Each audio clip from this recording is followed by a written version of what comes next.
x cube minus 2x square minus x plus 2.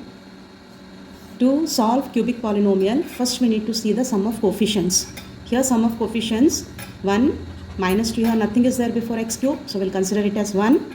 Here minus 2 is there, then minus 1 plus 2.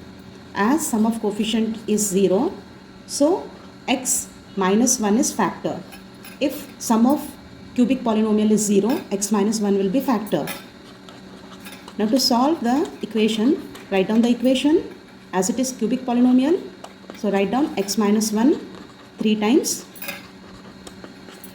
Now after writing it 3 times, we need to get the factors for that.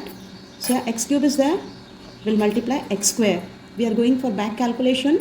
We need to adjust this upper equation from the given one. So multiply x square multiplied by x is x cube. Now multiply this with the second term, x square with minus 1 is minus x square.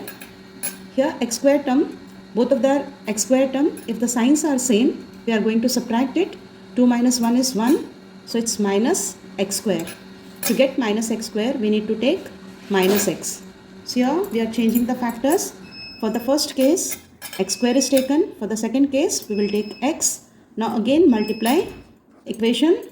So here, if we multiply minus x with x, it's minus x square, minus minus plus x. If the signs are opposite, we need to add them. So as here, the x term are having opposite signs, add x and x. So x plus x is 2 times x. Now taking the sign minus 2x, whatever sign in the question, that to be taken. And then the same value with the sign is taken in the equation. So it's minus 2. Now again multiply it, minus 2x, minus minus plus 2. When we calculate this equation, we should get the upper question. So here x cube minus x square is minus 2x square, plus x minus 2x plus minus x, then plus 2. Thus we got the whole equation. Even our factorization got completed.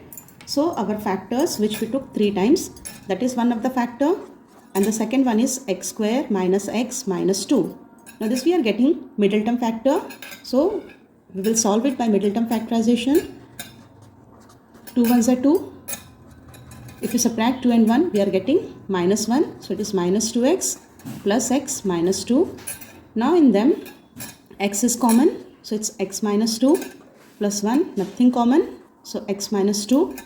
Thus x plus 1 and x minus 2 are the remaining factors. And already we got x minus 1 as factor. So our final solution is x minus 1, x plus 1 and x minus 2. So for cubic polynomial, we are going to get 3 factors.